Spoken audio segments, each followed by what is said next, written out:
The following sponsors support public television and Hello Paradise.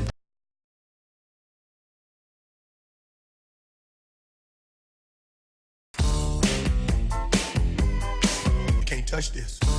We brought you to Wounded Warriors Big Golf Tournament. It's a wonderful annual tournament for a great cause. All of that and more on this episode of Hello Paradise.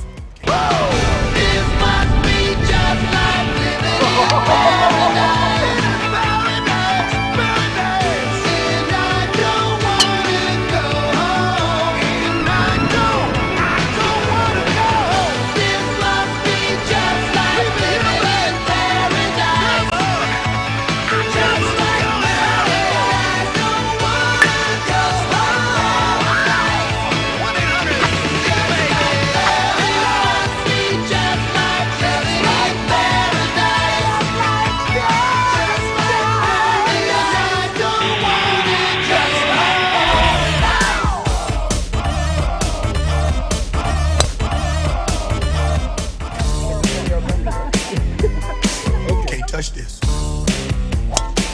Oh, we got a ringer in the house. Hello, this is Fred Williamson, better known as The Hammer. Today we're at the Indian Wells Country Club having a great day of golf for the benefit of the Wounded Warriors Project. This golf tournament is sponsored by the Caldwell Bankers Community Foundation, and they have graciously allowed me to host this event. You should have been here today. It was a great day. Great weather, great golf, great fun, and a great cause. Wounded Warrior Project is a great cause. We're asking you, please support the Wounded Warrior Project. Thank you.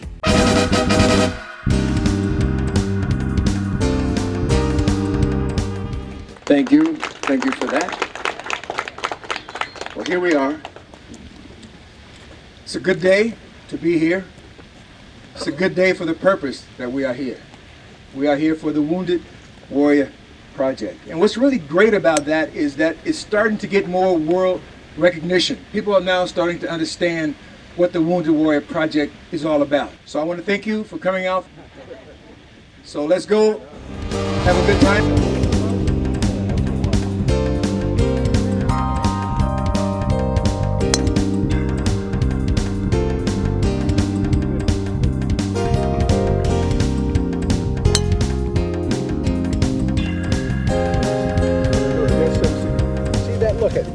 Dead center. But the ball is yellow. Is that some significance to the shaft? Was your shaft is yellow? I'm not too talking about that.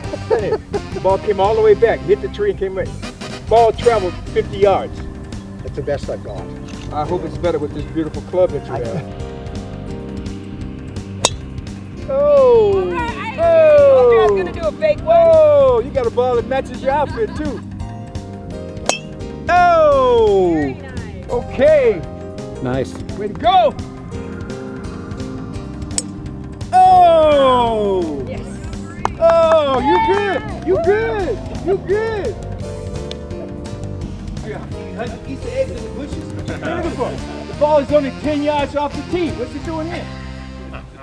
10 yards off the tee and you're looking for a ball in the bush. All right? It's a lost ball. 10 yards off the tee, it's a lost ball. Thank God. There you go.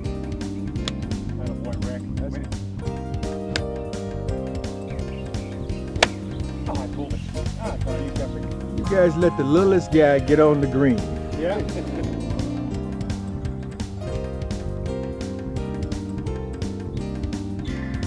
There you go, Matt. Oh, you got a hook grip. You know it's gonna hook. You got a hook grip.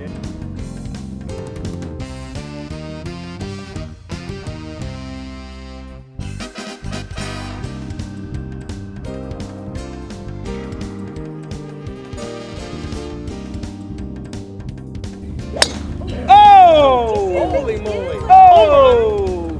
Hopalong Cassidy swings again. Oh, good man. You hit the ball a long way for a guy with no legs. How'd you do that? You got no muscles in your calves. You hit the ball that far. How'd you do that? It's my breakfast. It's the breakfast thing. Oh, you took too long to answer. That's too long to answer. Now look at him hit. You got to hit the ball. Come on. We don't want you posing. Oh, I'll take a pose. All right, come around, ball. All right. All right.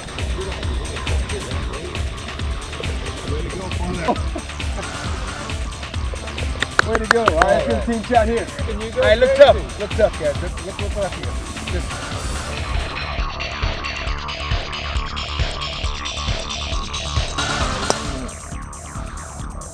way to finish. All right, here's your son, Sally. Thank you. Thank you, girl. Just made a dime. You just made a dime. She's made some money on the golf course. The only thing is it was my dime. I'd like to thank the Hammer for all of his good work today. Last couple of months. That's so cool.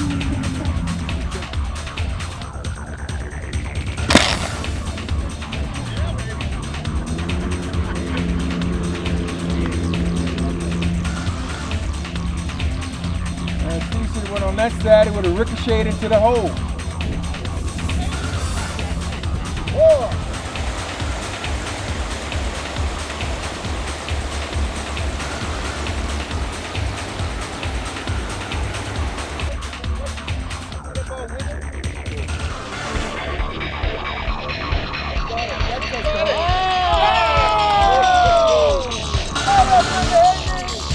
You doing 12 back big man? Yeah, it's nasty.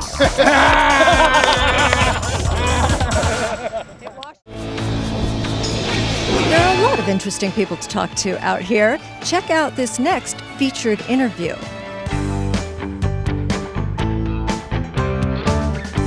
After raising her family and enduring a tragic personal loss, Lindy Beege channeled her grief and energy into forming Loving All Animals, an organization dedicated to saving and providing happy lives for our furry and feathered friends. We're now joined by Lindy Beege, who is president, creator, founder of Loving All Animals, wonderful charitable animal organization. And you can see her magnetism with the animals. She's got Baby Love and Bugsy and Joshua on the back of the chair. So where were you born? I was born in St. Louis, Missouri.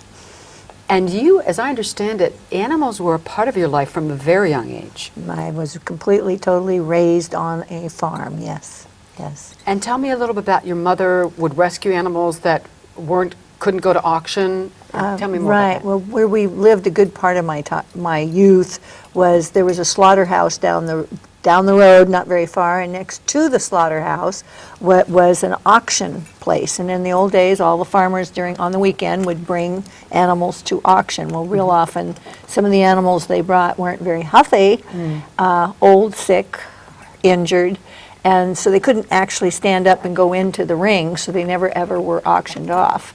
And so what would happen is then they would take the big truck would come in, take all those animals, whether it was a chicken or a horse or a pig, no matter what it was, and they'd take it to the slaughterhouse. Well, my mom had a better idea. She came up to him and she says, I'll pay you $5 for anything that lives, and I'll pick them all up and take them to, and my maiden name was Fleming, and it was called Fleming's Funny Farm. Really? Did your mother name it that? Yes. And I mean, we had it was 2,300 acres, and we had every imaginable life form, except for exotic birds, that we even had a bison.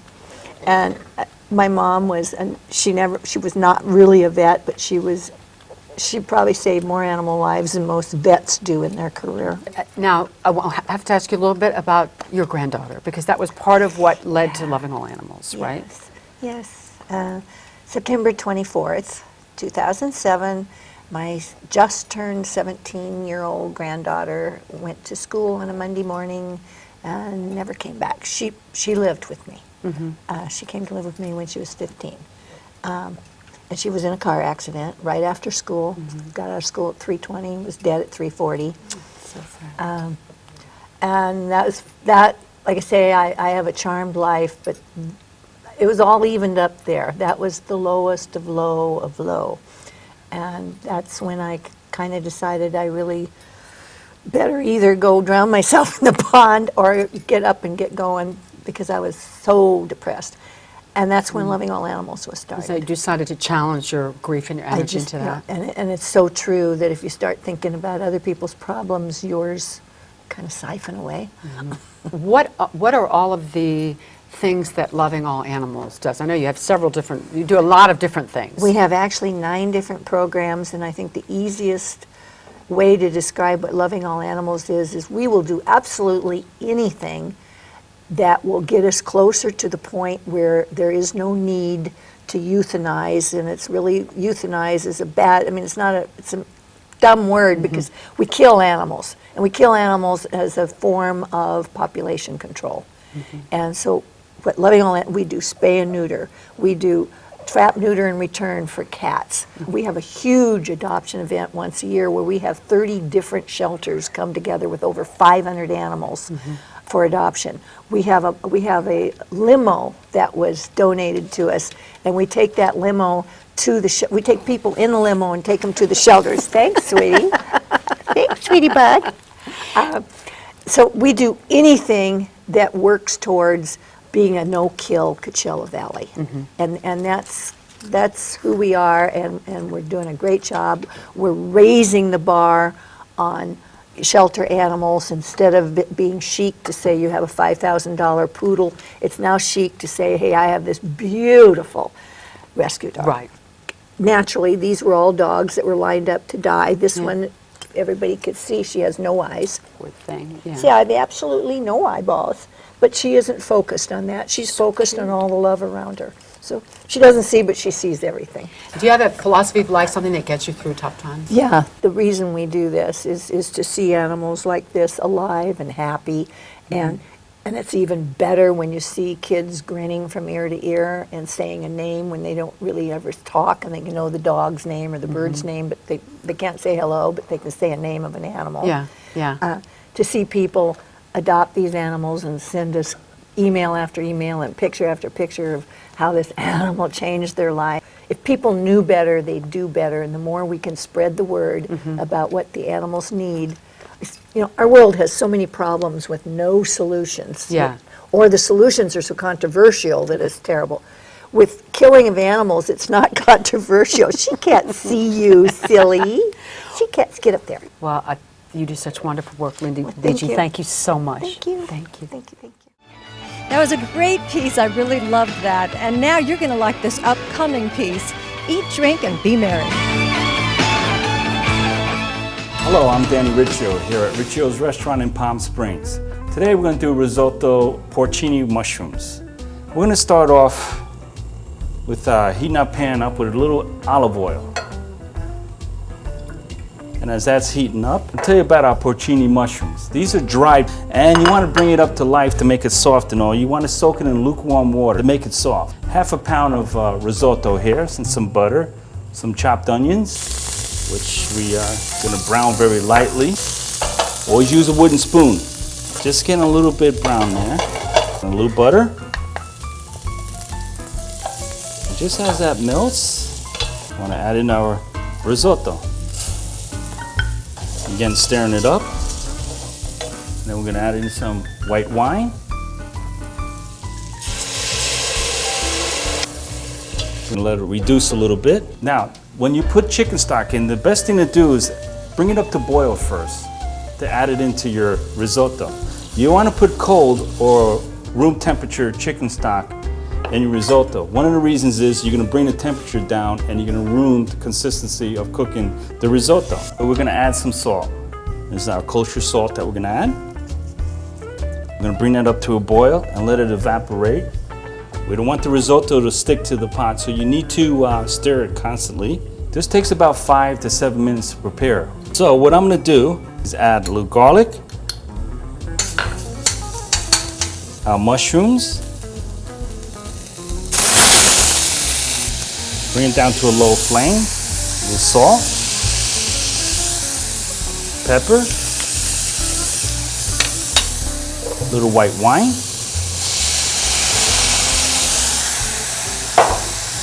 now what I do is I reserve the water of the porcini mushroom. The thing with risotto is that if it's very al dente, you need to add a little more stock to it, constantly keeping it moist. You don't want it to dry out. And now the porcini mushrooms are very soft, and very well with the white wine and the garlic and herbs. parsley in that. Okay, risotto's starting to come down. Gives a great flavor as well. We're gonna add our porcini mushrooms to it. Almost ready here. Now what you do when it's starting to evaporate like it is now, you need to check to see the contents of the risotto. Little taste.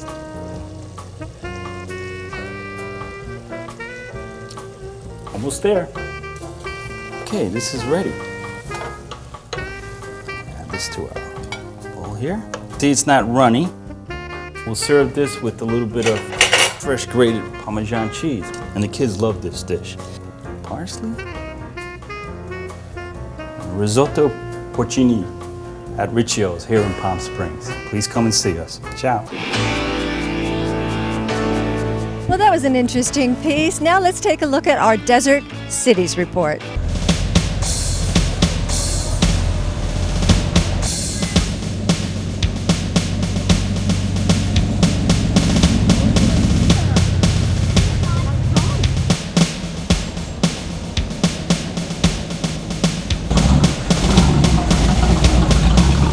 Soldiers Organized Services, and you provide Marines and their families rides from the airport to 29 Palms Marine Base. So what, you guys are both Marines and you're participating in this event today, SOS. So tell me about this event and what it means to you. You know, I think it's pretty cool. You get to ride around in classic cars for free. I mean, I really appreciate what they're doing for us, you know.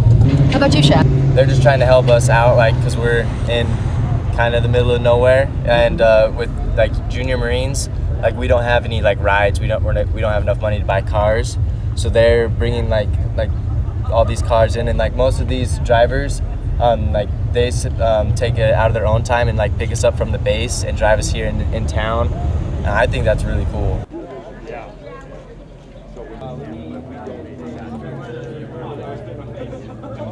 So Erica, tell us about this event, how many years you've been doing it, and tell us how it works. Well, this is our second annual, very exciting. This year we've chose to have it hosted with the American Legion, and we brought down 73 Marines today from the 29 Palms Marine Base, and they thought they were coming for a car show and dinner and music and a little concert here at the American Legion. They did not know that they got to cruise in 40 different classic cars from 1919. But it was the Palm Springs Cruising Association. Most of their members came out to participate in this to give these Marines a once-in-a-lifetime opportunity. Today it's a fundraiser raising funds and awareness for SOS here in the community, but our mission is for the free military transportation. Like, I've never heard of anything like this before I came here, and I mean, like, it means the world. Like, that's so cool that they do that. And it's like 4 or 5 hours just out of their whole day, like 200 miles that some of them were saying to go to the airport. That's crazy. I mean, I think it's awesome.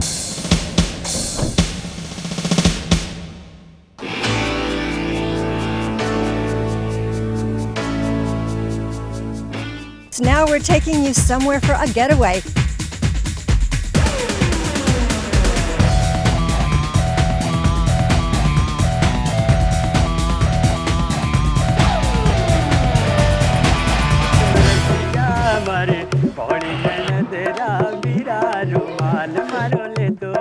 Hi everybody, we've got a special getaway segment for you today.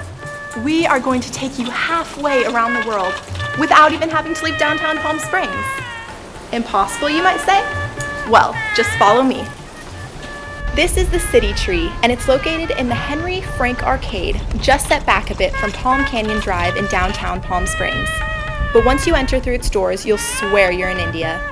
We spoke with the owners, Gaia and Rafiki. They let me try on some jewelry, and I felt like an Indian princess.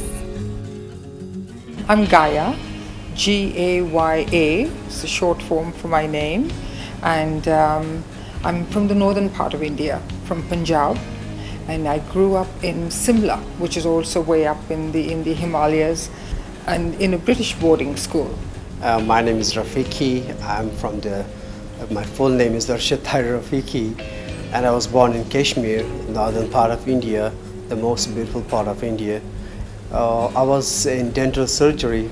I was supposed to become a dentist, Then I changed my mind. I became a jeweler. I went to jewelry art school in India, where I learned, the advanced technique. I was on a pilgrimage. I went from here to India on a pilgrimage in South India. It's interesting because we're both North Indian, but in South India, Rafiki had a store, a very, very beautiful store. And I walked in looking for a particular kind of necklace, which is very traditional for us. They are called Navratnas, or 9 precious stones. That's how we met. Then I went back the next day and we talked for 11 hours. I love that, that old art, antique art, like King Tut's time, or when there were a lot of enameling in the, on jewelry and French. I mixed them together all, and that's how I create my own pieces then. I work in oil and watercolor both, and they're basically visions that I get from time to time. I never know when they're going to happen, but when they happen, normally a bunch comes out at one time. I don't look for perfection of a piece. What I look for, the expression of the piece. I want to express myself in a piece rather than perfection of the piece. How much is it? It's $33,000. Oh, wow. It's all hand done. Oh my It's all goodness. diamonds in there, and it's 18 karat gold. But the best part of this necklace is the flexibility of the necklace. This is really flexible. Oh yeah, I feel that. So then I create the earrings for that too. Oh, that's great. Look at that. That's beautiful. Truly looks like the princess now. I call them healing wands, or a lot of people call them crystal wands. It's crystal wands. The idea that I created was they were mostly carving it out of wood, and I made it with copper, and then I laid with a paste of stones. There's a gem powder that I pasted it on, and then I carve it, and they are very famous all among the healing world. We're very much into handmade, so we like artists who've taken the time to do handmade things. We don't carry a large inventory, and we have handmade pashminas. The wool is so fine it cannot be put on a loom. And then we have few fashion items for people when they buy the jewelry, they like to match a scarf or a shawl. But one of our favorites is the carpets. Again, they're handmade. We generally know the weaver. It's completely hand knotted. We like that a lot, silk on silk, and we'll carry a few pieces. Close to Rishikesh, we have some family land. It's very magical. It's at 3,500 feet above sea level. Very, very special. Quite close to that there are 100 streams that come out in the vibration there. And we wish to set up a place, a school, that would give techniques to people, and also just the energy of the land that would allow people to let that special thing come up in them. Well, the very special thing is that we met in South India in a desert, in a very small town. Actually, it was just a 2-mile radius. And we just gravitated here, and we drove here one day, and it was just perfect because we had the desert and we had the mountains, and it was home. The art of the whole world inspires us, but the Palm Springs gives us the way to express it. We just visited India without even having to leave downtown Palm Springs. I guess you can say that Palm Springs really does have it all. I'm Paulina Sussman, coming from the only place in California where spring's always in the air. Back to you, Joni. That's going to do it for us. We've seen some great golf, we've talked to some wonderful people, but most importantly, we've raised some money for a great cause, the Wounded Warriors Project. Until next time, this is Joni Ravenna, and I'll see you on the next Hello Paradise.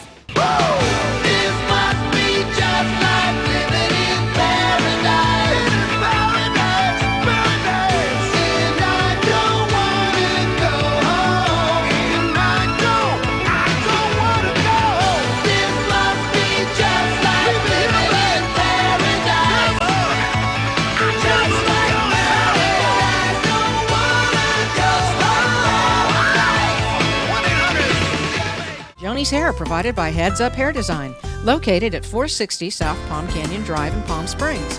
Heads Up is a full-service salon and day spa located in the heart of downtown Palm Springs.